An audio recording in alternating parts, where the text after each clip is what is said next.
What's up, everybody? Jake Mintz, Jordan Shusterman for MLB on Fox. Big news bubbling out of the baseball world on this Saturday afternoon. Albert Pujols, yes, the 41-year-old future Hall of Famer, is staying in LA, signing a major league deal, holy crap, with the Los Angeles Dodgers. They don't have to pay the $30 million. Don't worry. That's still on the Angels. But everyone's first reaction to this, Jordan, was what the heck is going on? And we think that there are three reasonable possibilities for why the Dodgers could have signed the Hall of Famer, but probably washed Albert Pujols.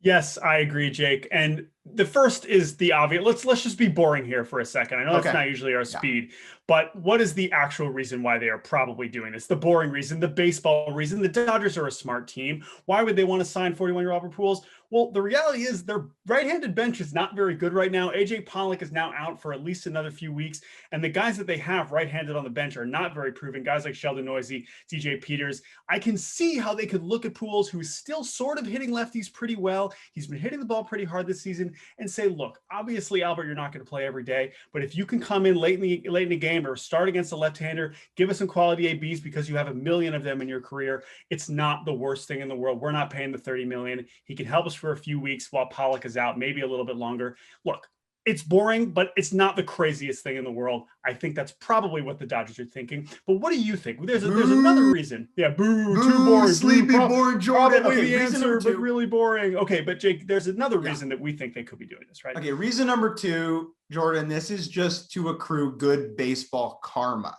all right?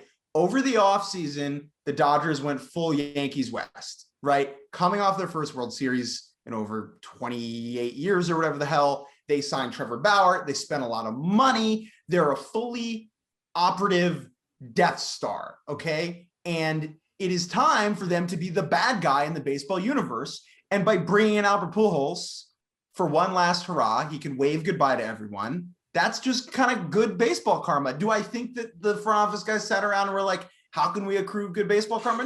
No, I don't actually think that. But it's not true. No, I think you could be onto something there. Although, let's get back to the real big brain plays from the Dodgers. The third reason I think they could be doing this is to truly challenge themselves, to push it to the limit of the Dodgers player development magic. Everyone in baseball agrees they do it better than anyone else, particularly on the hitting side. They're turning 79th round picks into productive big leaguers on the regular, but now they want to give themselves a new little test. Let's take the 41-year-old way past his prime, not a guy from the small school that you've never heard of. Everyone knows Albert Pujols, but everyone thinks he's done. Give Albert Pujols to Dodgers player development and see what magic they can work. This could be their toughest test yet. Jordan, people say about New York City, if you can make it here, you can make it anywhere, right?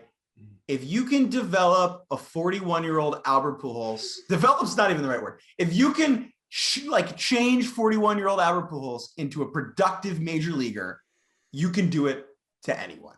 Jordan, maybe he's a swing change guy. Okay, maybe he just needs to lower the hands. The Dodgers scouts were like, oh, what if we just make one tweak and we put him in a time machine and he comes out and he's 29, he's going to match. Yeah, no, I think it's very possible. I just love the notion of Pujols, arriving his first day and the coach is like, hey, we're really working with a lot of our guys on this. I know you've been around the block, but you consider just like a little bit of this, maybe a little change. And then it just clicks. A little bit. Could you imagine? This is probably not going to happen, obviously, right? But if Pujols shows up and the Dodgers hitting coach is like, hey, just lower your hands a bit, and he lowers his hands a bit, and he's just like, oh, there you go. It's found it. It's Rookie of the Year Pujols again. Now we know that's probably not going to happen. But Jordan, let's wrap things up. Everyone with a heart is rooting for at the least a comfortable end to the Albert Pujols story. No one wants to see this go wrong. So let me ask you, what is the best case scenario for how this relationship plays out? Well, if the Dodgers, who are a smart baseball team, what a surprise, are right that he could still contribute, it's good that he's at least going to get a chance to show, hey, I do still belong in the major leagues. It didn't work out with the Angels because the situation was obviously just they were not on the same page at this point. Now, he goes to a Dodgers team that is in much better position to make the postseason than the Angels, so that's good. So maybe he does. He hits some big home runs. He stays on the roster even past when Pollock comes back and they're a little bit healthier, and he's Albert Pujols. He's in a good mood. He's the leader of this clubhouse along with Mookie and all these other stars.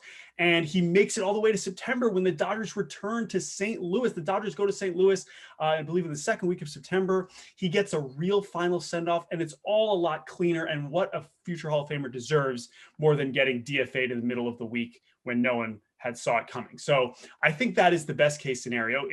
What could it get any better than that? I mean, that's really about as good as I can see it getting. I mean, the best case scenario is that something fires in his brain and he turns into like Big Papi's final year, right? Where he just goes off. Like, again, that's probably not going to happen. But could you imagine? I just let's just all take a moment and like close our eyes and daydream the minuscule possibility that Albert Pujols takes over the league for the last 3 months of the year, 4 months of the year, and then walks away here. He just dominates, right? And he's just like the best hitter on the Dodgers, right? Because here's the thing. There are people who, shouts out to you, who maybe haven't been following baseball in like the last 5 years and like, oh my God, you're like Albert Pujols on the Dodgers now? Like, that's crazy.